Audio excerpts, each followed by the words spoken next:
Beautiful Thursday evening here at Woodbine Mohawk Park as we get set for 10 races on tonight's program. Elisa Blow alongside Hall of Famer Randy Waples. And you know what? This is spring in Canada for you. Yesterday, it's what, like -3, freezing rain. Hail, snow in some places. I mean, in Toronto. And a lot of snow. Of it. Yeah, exactly. And then this horrible amount of rain came down last night.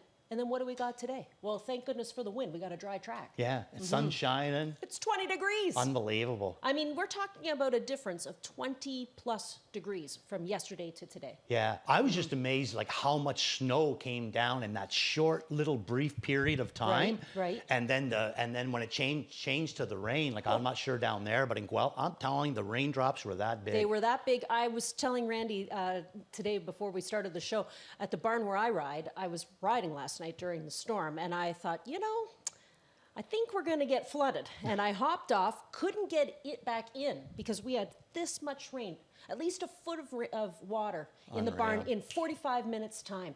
And I noticed too, you know, looking at different people's social media today, we weren't the only barn that had some flooding. There was a lot of flooding around these parts as well. Even my drive up on Guelph Line, there's tons of water. Oh, I can imagine. It just barreled down for a while. Yeah. I mean, you know, the only redeeming thing of the whole of it happening is that we weren't racing.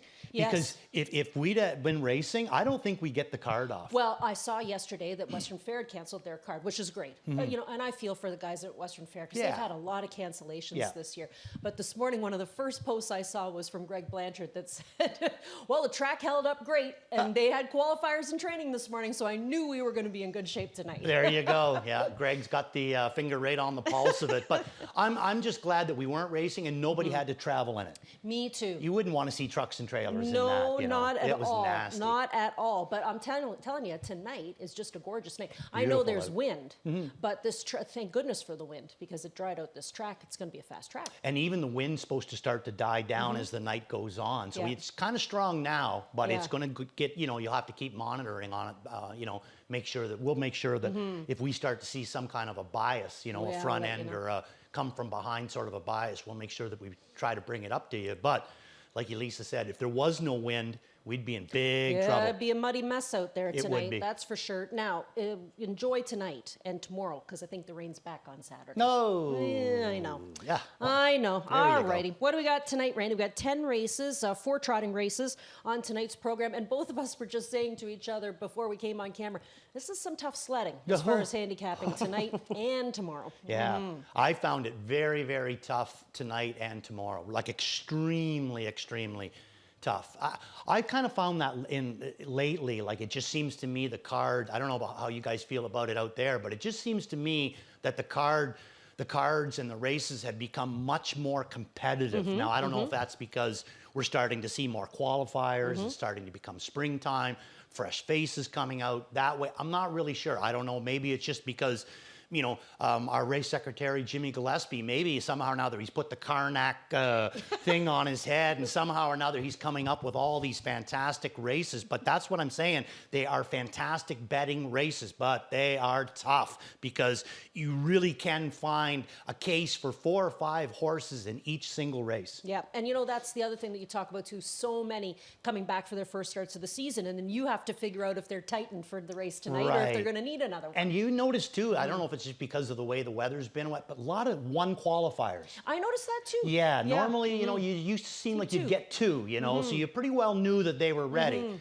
But with the 1 qualifier, this brings the question mark, you know, even more into play. Well, speaking of 1 qualifier, the first race on tonight's program is a good example of that. So let's get into the handicapping. First race on the card tonight is a trotting event, 5-year-olds and younger, nominators of 1. Now we have a number of horses coming in off qualifiers. Fast Snap is a first-time starter tonight for Paul Davies. You have PC Chattahoochee, who's making the first start off of a qualifier. Richie Rich making the first start off of a qualifier. Chicago Hall, first start off off of a qualifier. So lots of horses here that are making that first start of the season. Chicago Hall, the favorite at 3-5. And I think a lot of people taking a look at this horse, I did the same thing, just because of what he was racing against last year. Yeah, yeah, he really does kind of stand out that way. I mean, the rest of them there, you can see some prospects and maidens, you know, that kind of stuff. But this guy's showing super finals in gold. So, I mean, those were some tough races for him last year. He made a good account of himself. He didn't win any. But, you know, he did take a qualifying mark of 57-3, and he did have a good overall summary of 81,000 made in 10 starts. So I think that, you know, Chicago Hall is going to be the way that I'm going to go in this race. Not really sure about Fast Snap. You know, I like the fact that he qualified well, but he, you know, he's at the half in 4. Yeah. So he should have had some go on the end of it. You know what I'm saying? It's not like he's at the half in 59 and then comes the back half in a minute. He's at the half in 4. So I think that this guy, when James races a horse this way, and, you know, he's not a bad-looking horse. He looks like he keeps up good. He looks like he trots well and everything. But when he lets a horse actually win a qualifier, you know that it's because the horse was well within himself. It's not going to be because he's chasing him to do it or doing anything crazy. You can see the body language on him. The whip never leaves the back of his shoulder. Of course, Dougie's got to reach over and give him a little tip-tap there, being the you know, the beaker that he is. But James, yeah, Chicago Hall, when he wins a qualifier like that, I think that he's showing us, hey, I'm good to go. Yeah. And obviously everybody's looking at it the same. Ooh, a sweep of the 7 in the opener on the program. A lot of people using Fisherman's Blues as well in the second spot because, you know, he's raced a few times already and he has been showing improvement in his last couple of starts. And comes out of a real strong trotting barn with Stevie Boston's. Alrighty, let's go to race number 2. Second half of the early double today for fillies and mares. We're on the pace in race number 2. Claimers in for $20,000 in a field of 8. Now this one is a little tricky because you could use 4 of these horses in all sorts of different positions. For example, you could look at All Smoke No Mirrors coming out of the Carmen Osiello barn. This will be the let's see, this will be the 11th start this season, so we know this horse is really tight right now. You could look at My Last Kiss coming in off of a win in 55-4. So many times you see Julie Walker, you think trotters, but she has this nice pacer, and James is going to drive him here tonight. That's a change. He has driven this horse in the past. Fox Valley Tatum, disappointing in the last start, but takes a drop here tonight. Could put this mare in a good spot, and even Quiet Assurance. You cannot knock this horse. Back and forth between Western Fair and racing here at Mohawk, and really never misses a check. No, for sure. You know, you're going to find the favorite, morning line favorite was the 5-horse Fox Valley Tatum. Not using it. Yeah, I put him in for 3rd. I'm not even using this one. I myself, I'm going to go with First Philly Chip. And the reason I'm going there is I've kind of actually liked her right from the time that she showed up on our circuit. I like the way that she's raced. I like the job that Mitch has done with her. I think Mitch Tierney's off to a really good start of his year too. I mean, this could be a start of something happening for him because things are really, seem to me anyway, that things are kind of going pretty good for Mitch right now. But I like her. I like the way that they can race her in different ways. You know, we're going to show this, we're not showing a replay on this one, but what I'd like you to see is if you go down to February the 20th, now this was the only application of James, but he was really the only one, you know, other than Austin Sorey at London that took a chance and got her out of there. So I'm kind of hoping that maybe Tyler takes a look over. If there's not a lot of leaving ability in here, or it doesn't look like anybody really wants to chop that front end, bust her out of there. Go for it, because I think kind of like what you were getting to, this is a very even field. It is. You can go a million different ways, you know, so why not go for First Philly Chip, who, you know, is going to open up at, you know, probably 20 to 1, 15, 20 to 1, you know? Yeah, and then watch the tote board. Right. It could be talking to you about this horse. We found that so many times, right? Like the horse is listed at 10 to 1, morning line opens up at 3 to 5, and, you know, we're on to you, right? So watch for this race because, yeah, you can make some money in race number 2 if you happen to get an upsetter in this race over some of the others. But as you can see from taking a look at the picks there, lots of different selections from the handicappers in the second race. I think that's what we were getting into, though, with this Thursday card. Yeah. You can go so many different ways. And that's the same as tomorrow's program, Right. too. Exactly Yes. the same. Now it's just your opinion, not the obvious horse that stands out because it's on the drop or There you go. So race number 3, back on the trot here where we kick off the pick 4 tonight. This is interesting. I'm quite excited to see this filly that Mark Etzel has, White Ignite. I know he's going to drive this one here, comes in off of a qualifying victory, has had 2 qualifiers. Randy and I were just talking about that. You know, we're used to seeing 2 qualifiers. That's something I like to see, and I know Randy likes it as well. We're seeing a lot of horses coming in with just the 1. But this might be a nice little filly by Alarm Detector to watch out for. International Love coming in first start of the season, first start as a 3-year-old. Last year, she only raced a couple of times, but she did show some good 3rd place finishes. And then a little bit of chatter about this Ben Hollingsworth filly, Pahokee. Isn't that a cool name? Yes. Pahokee. Not quite that. You do the hokey pokey, Yeah, right? yeah. And Not you quite up turn there with yourself Pepsi, around. but it's close. It's close. You can have a Pepsi in Pahokee, because according to producer Luke, Pahokee is a city in Florida. Well, everybody who lives in Pahokee better bet this horse. That's right, and have a Pepsi too. That's right. So anyway, Pahokee is the way that I'm going to go. I was very impressed with her. I think Benny's done a great job with her. You know, getting her back to the races for the Henry stable. I'm guessing that Wayne Henry owns probably part of this one, or if not all. You know, he's probably down in Florida getting himself another Pahokee. But in the meantime, Benny Blue Eyes is up here getting this one ready to race. Now, she was doing 3 of her starts at Flamborough. This is going to be the first time that we see her trot here. And I love, number 1, I mean, again, it's just a beautiful James drive up the inside with her. Doesn't do a whole lot. Looks like she's got some trot here once he clears by Jody's wheel. And then he starts to kind of like, he gives her a little tap there. Let's see if she's got any go. I say she does. She doesn't make much ground up on Louis, but she's staying away from Jody. So I say that she was good and strong to go on the end of it. James McDonald coming back with this one. And the other thing is too, is if you weren't sold on that start, just stop and think. That was 12 days between March 8th and the 20th. You know, I think that, you know, being that she had that much time off, I think that she was good to go. Always remember too, with all this crazy weather that we've been having around here, you know, how much chance does he have to get those fast training miles into her, or those constant training miles into her? Don't know if he does, or really what's going on with a lot of them. So I think that that's why it's really important when you see these horses coming in here with current dates. You know, I don't know if there's many tracks around right now where they can get those fast kinds of miles into them, you know? Especially when they want to be able to do it. Yeah. It's great if the track is good to go Wednesday, but you're not training until Friday, and then Friday it's pouring rain again, you know? So I think you need to get these ones that are, you know, that are racing right back again. I think that kind of takes a little bit of the guesswork out of it, and Pahokee, the way I'm going to go. But I got White Ignite in for second because I'm kind of interested on this one too. Very, very, the 2 qualifiers, but that last one, she made up a ton of ground in that 3rd quarter in 28 and change. That's pretty enticing too. Well, many, many times we see Mark get them ready and then he hands the lines over, right?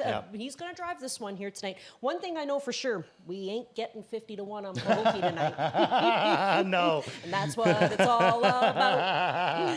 Race number 4 is where we kick off the pick 6. Back on the trot here, fillies and mares non-winners at 2 or $30,000 in a field of 8.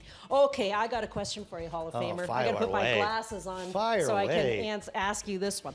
Let's look at this 6 horse, Film at 11. This is a filly by Green Shoe. They paid a lot of money for her, $170,000. She's a backs trainee. I love these backs trotters. You love the backs trotters. I love the way they go too with their heads down. They all go the same way. James is going to drive this horse. What changed in that race, that debut race on March the 20th? Because the qualifiers were not that exciting at all, and the race on March 20th was a whole different horse. Yeah, I don't know. That's a good question, and I really, really wish that I could have a good answer there for you. I elected not to use her tonight. Now, a lot of people are going to be using her, and I can see going that route. You know, she is going to step up to non-winners at 2, but it's the way that she looked in that last start. I mean, she was really, really, just a sharp-looking kind of a horse. And the fact that, too, like, James went with her right off the bat. James is coming right back to her again tonight. So there might be a lot to offer there. It's not often that he makes a big move, you know, at the half with a horse that's just coming off of a qualifier, especially a young horse like this. There had to have been some stuff when he sat behind her last year. He did drive her in the Pure Ivory. He must have liked her at a different times, you know what I mean? Been waiting for her to come back, and now she's back again. Now, again, I'd elected not to use her. I think that there's horses in here that have shown me just a little bit more than her. But I do like the way that she's racing. I like the way that the fact that James is coming back. But number one, Roxy Hart. Yeah, this one's going to be tough. Now, I think that there's probably a pretty good chance that James probably could have had this one. He did sit behind this one a couple of times last year. Didn't seem like he had any problems with her. But, you know, maybe he wasn't available when she was into qualifier, or maybe Benoit wanted to go with Tyler Borth. You know, he uses Tyler Borth quite a bit too.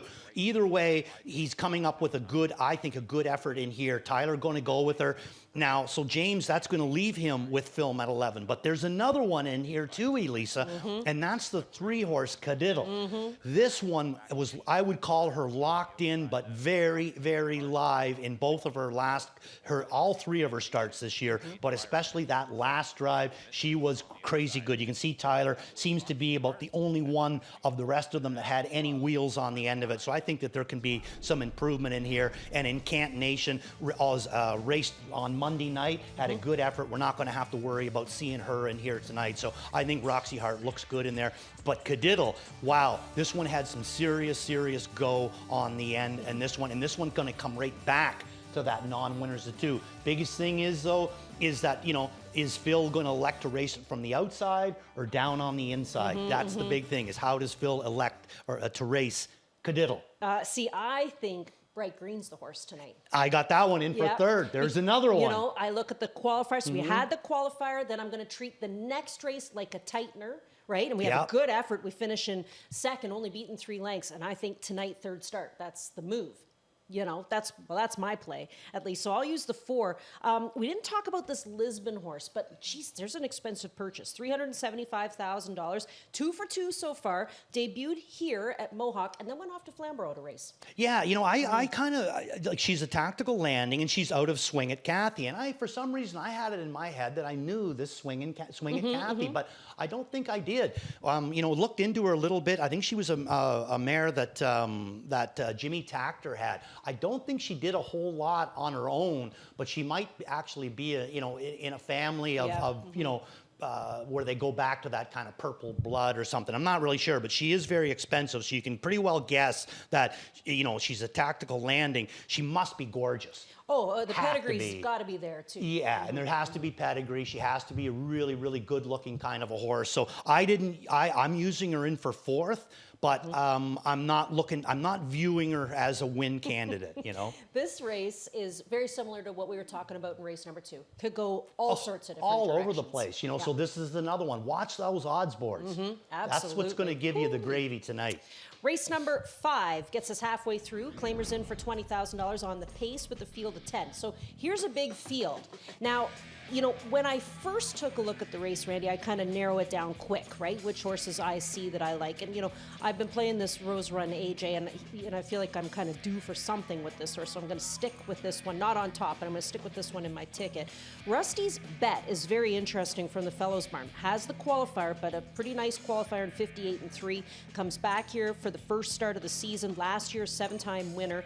And then Murray's horse, Laneside Sports Star. I know he hasn't been a winner, and even last year, you know, it was kind of light in the win column, but he's a horse you could kind of rely on to help you out for exotics, exactors, supers, that sort of thing. Yeah, he seems like he's stuck on 3rd right now, but if he wants it, give it to him. Cool. Yeah, just keep racking up the 3rds. That's right. Use him for 3rd. That's what he wants to do. Go for it. Rusty's Bet, the way that I'm going to go, we're going to take a look at this qualifier, Elisa. The biggest reason why I'm going with him, I have used him at different times, but the biggest reason is that 7 for 31 last year. Here's a horse that, for whatever reason, whether he likes to or whether it's just, you know, talent-wise, he knows how to win races. 7 for 31, better than 20%. That's a big number, and a mark of 52-1 to throw in there as well.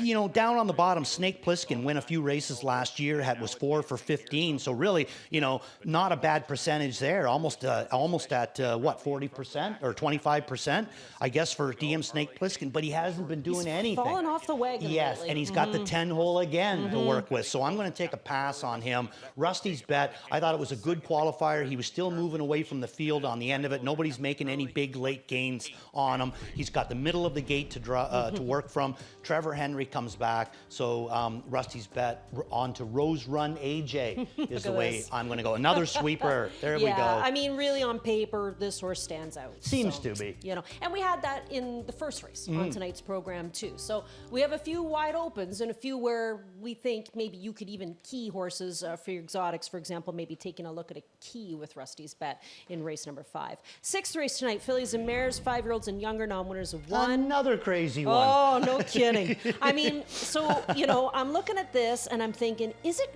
Goond again? I mean, Goond again is a breath hour horse, you know, has been improving since making the comeback to the races, won the qualifier. First start comes back, finishes 3rd. Second start has a better effort, finishes in 2nd. And now tonight, are we due for a win? We're changing the equipment, going from blind to blinkers here this evening.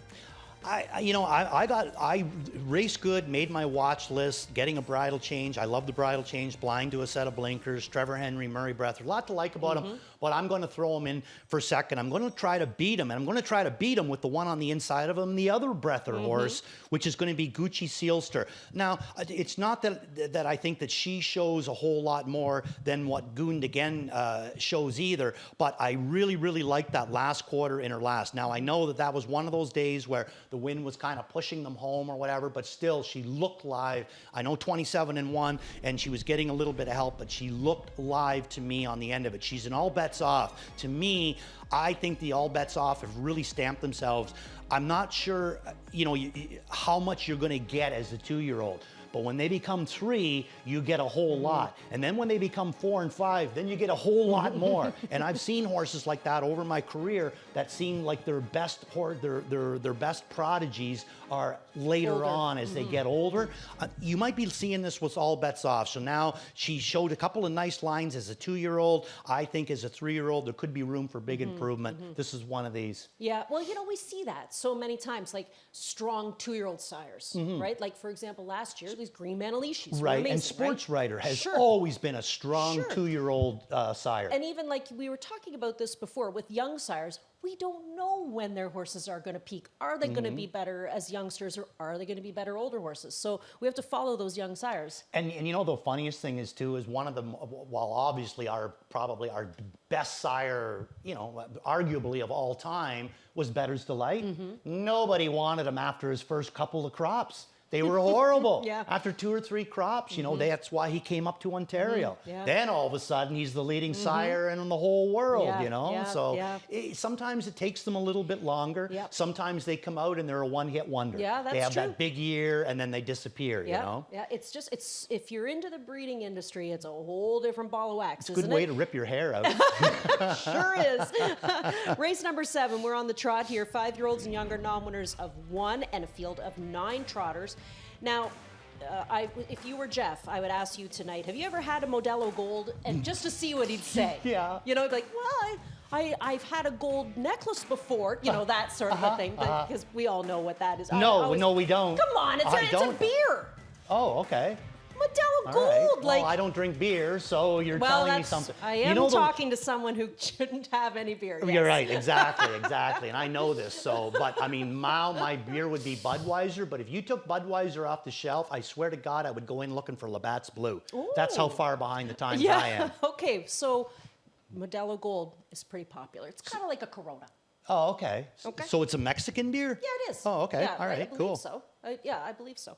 All right. Alrighty, so there you go. So now you and Jeff are on the same page. There you go. We're gonna text him and ask him if he knows what a Modelo Gold is. He's probably listening to the show.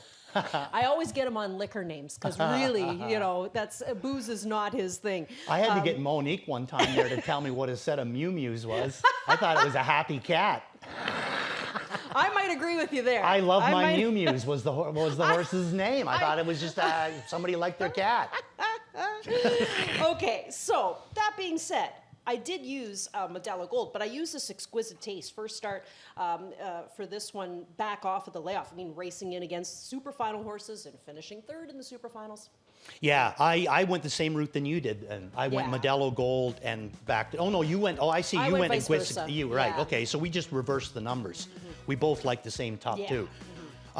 Okay, so Modelo Gold, I'm going to go with this one. I love the way that it raced in its last start there. It's going to be my beat the favorite. We're going to take a chance or take a look at this replay in here. I'm not saying that I'm expecting him to go out and just crush the field, but I do like the way that he raced in that last start. I think that there's a lot to go with on there. I like the way that he raced 2 starts down on March the 13th, where he finished 3rd, only beaten 3/4, and showed good late speed of 28-3. I think this horse is really starting to work his way into the win column. I wouldn't be surprised to see it happen here tonight. You can see on the outside Dagfin, he never stops coming with this horse, and he's a big horse too. Big horses, sometimes they take a few more starts than a small horse.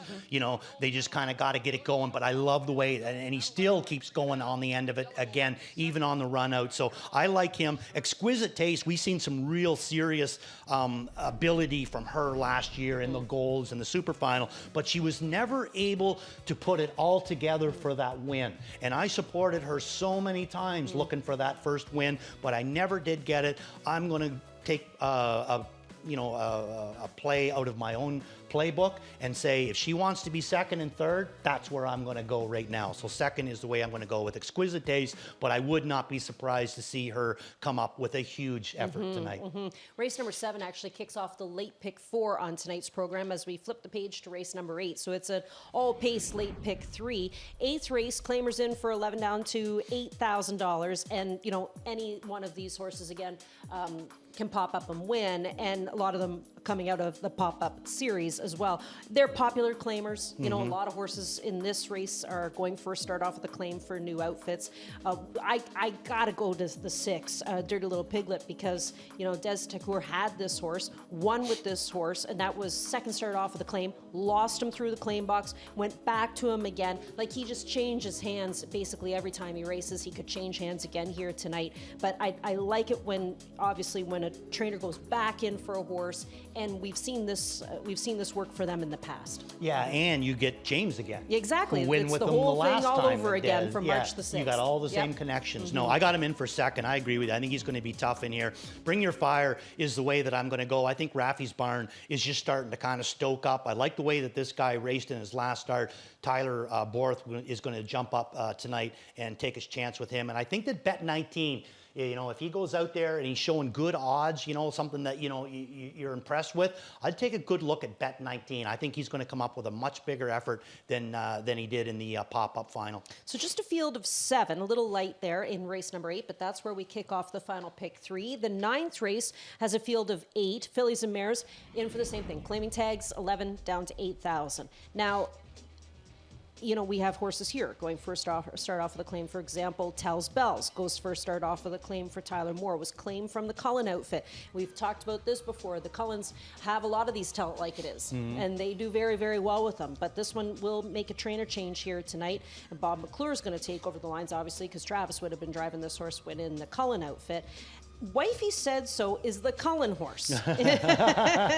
Now, nothing makes a trainer feel better than beating a horse that they lost through the claim box. Right? Yeah. So, you know, I'm thinking Jody is going to send this one down the road tonight. Could be, but unfortunately for them, it looks like Tells Bells has legs off the gate too, and she's got the inside of her. Well, they know that horse. Yeah. So if anybody's going to know how to beat this one, it's going to be Jody. I agree with you, yeah. Although that's my exactor. I got the 7 on top of the 8. Tells Bell's going to be my all-in tonight. One of the big reasons why I like with Tells Bells is you know, number one, you know, Jody Cullen's barn's just been racing A1 fantastically, no doubt about that. But the young guy that picked her up, Tyler Moore, he's been doing pretty good himself, you know. So to me, she's coming in more or less a lateral kind of move. She's been doing a lot of her racing on the B tracks. I don't think she's been overly over raced, let's say, some of the miles that they go on the big track sometimes, you know. So I think she's coming in here just a teeny tiny little bit fresher than Wifey Said So. And one of the reasons why I like Tells Bells over Wifey Said So is, bear with me a second. So if you go down to February the 13th, she has the 9-hole, and she takes a bit of a 3-wide park. She does eventually make the front, but she only wins by a head. Last week, she's got the 10-hole, goes out of there again, you know, again, 28 flat, This time she finishes second, beat a neck. I'm thinking that maybe there's a chance that because she's been drawing these outside posts, because she's in for the outside tag, that she maybe is doing a little bit much trying to get to the front, and it's leaving her just a little bit susceptible on the end of it. I see the race shaping up that the 8 horse is probably going to be chopping the mile, and the 7 is probably going to be nestled in right in behind her. And if she does show a little bit of weakness on the end of it, I say that McClure can capitalize. So Tells Bells is the way that I'm going to go. All right, so race number 9, we'll see what happens there. That's where we kick off the late double. The 10th race is where we play the jackpot high 5. I can't believe it hasn't gone. I mean, we're at 144,000 plus. So really, by the time we get to the weekend, Randy, it could be at a really big carryover. Is that when you're waiting to put your ticket in? Yeah, absolutely. Absolutely. Saturday. For sure. Saturday, for sure. Well, payday's Friday. Yeah. So Well, I and plus, like I said, we canceled, right? Yeah, exactly. So the mandatory didn't go. happen. So now, I mean, I wonder how long we're going to let it build this time. I don't know. I mean, I guess we got to start thinking about it, right? Yeah. Like some major days. Is there any big ones coming up? Well, this Saturday, the first the Holland. Saturday in May just happens to be a big day. Ooh, yes, that's right. And that's fast approaching. Yeah, yes, I forgot about that one. And we got a Canadian trainer with a legit shot. Mark Cassie's got a really nice horse. Has he won the Derby yet? No. Oh. But he just might do it. And the horse's name is Sandman, and he's a gray. You're going to love him. You're going to love him. Yeah. Love it. Yeah, then there's lots of fun things they're doing with the name, right? Enter Sandman. And, all that beautiful. there's lots of great songs you can play with that one. Mr. Sandman, Bring Me a Derby Dream. Oh, beautiful. Love it. So the 10th race, we're back to claimers again. But we have a huge field of 10. And this was a really tough race to sort out. I mean, you look at maybe Passionate Prince, who's been showing us some good races in the last 3 starts. You could look at maybe Opulent Dragon. I don't really know what happened in that Flamborough race on March the 16th, but there was a good turnaround with the second place effort on the 27th. Maybe the slop got the better of Better Hold On Tight last start out at Flamborough, because this horse can win in against the likes of these. Yeah, to me, this is like a really big drop down for him. I know he shows 8s, but it's just his last 2 that he showed 8 claiming condition trotters, or claiming condition races. Usually it's just a straight 8. Straight 8s are always going to be much, much tougher fields to beat than an 8,000 condition claimer. Simply because the straight 8, there's no top on it. They can have 400,000 on their card lifetime and be in for 8,000. In these races, you know, you got a top there claiming 8,000 for non-winners of 5,000. Last 5 starts. It's still got a condition on it. So I don't find these to be as tough as the straight 8s. I'm going to go Better Hold On Tight. I think that, I think this is a big drop down for him. He gets the middle of the gate, picks up James McDonald. Let's take the time machine back to February the 6th, and we're going to take a look at this guy's replay. This is the last time James McDonald drove this horse, Elisa. He's in for $8,000 here at Woodbine, and how does he do? Oh, it's a win. And really, that's the only win that he's had this year in his 10 starts. James McDonald seems to be a little bit of the missing link. Coming back with this guy, I think, in a really, really class that he can race him however he wants. If he wants to spend a lot of time on the outside, I think he can do it. Either way, I think James is going to have himself a real nice ride in this race, able to get the best this night of Dapper Fella and Keystone. Can't really catch that on the end of it there. But again, nice win, moving away from the horse that he had to beat on the end of it. That's not usually him. Usually he's a win by a nose, win by a head kind of type. Not this time. I think James is really getting along with him, and I think that this is the class that Better Hold On Tight, Gerard Demers, and James McDonald has been waiting. Oh, look at you, a lone wolf. Woohoo! Look at that. Everybody likes Passionate Prince. Well, yeah, I can see that. I can know, see that. He's kind of the same type. Yeah. I think what's turning a few people off on Better Hold On Tight is those breaks that he's been making. He did make one on the 27th of February, and he made one last start out. You know, so you're thinking, am I 50-50? He can make a liar out of you. But then, on the other hand, he is very classy, and he could just go ahead and win the race, no problem. It just depends what kind of guy shows up tonight. I like Passionate Prince, but I like this one horse a little bit Modern better. And Rider. I see you use the one Yeah, horse. I did. First How come start you off only with a have clean- 4 picks? Why? Well, I didn't get that memo. Sorry. Okay, there you go. Because it's not mandatory. Yeah, there's my so- Rick Zeron. That's my Rick Zeron impression. You know, he asked you a question. Why? Won't even let you answer. Why? I wonder how he's doing up at the cottage, because I'm telling you, those people in Yeah. Muskoka need a break, man. Yeah. They have had a horrible, horrible winter up there. Some people, I was reading today, some people up in the Muskokas in the Aurelia area that got really slammed by that ice storm still don't have power. Oh, my We're talking goodness. about a eh? week Yeah. without power, and the kids running around the house. Yeah. Yeah, exactly. Everybody likey. wants the lights to come back on again. Plays of the night tonight. What do you have on this 10 race program as your best bets this evening? Well, we're going to start off in race number 2, and that's going to be First Philly Chip. From the outside, I say that she's worth a look. I really do like her in there. My Waples watch, Pahokee, made him horse to watch last start. I like the way that he was coming up the inside for James. Beat the favorite, going to be Modelo Gold. I think that there's going to be another horse in there that's going to take I think maybe the Louis horse, Exquisite, might take all the marbles in there. All in, Tells Bells, first start for Tyler Moore. I got to remind myself of what I said in, because I made some new titles, let's say. So I've been all in with Bright Green. Ready Off the Rest is my new one. I like right? that, So yeah. horses coming back in, first start off for the qualifiers. Right. Rusty's Bet is my horse there. My watch list horse is this Gooned Again. That's Mm-hmm. the Breath Hour horse. And my upset is Dirty Little Piglet. I don't think, and when I say upset, I mean it's not like we're going to upset at 10-1. Right. But I don't know if he's going to be the favorite in that race. I'm thinking I don't think he'll be favorite. favorite. Yeah, I'm thinking the favorite will be a horse like, say, Big Bully. You know, he will likely be one of the favorites in that race. But you might get a little bit of a price on Dirty Little Piglet. Yeah, I think so. I do not see you going off as the favorite in there. But you know what, you can tell, you got some hot connections. James McDonald, Des DeCoeur. Well, and like I said, he took them back, and that's something I always like to You want to see. know why they're hot connections? Why? Because James is doing really good on the track and Des is a fireman. Huh.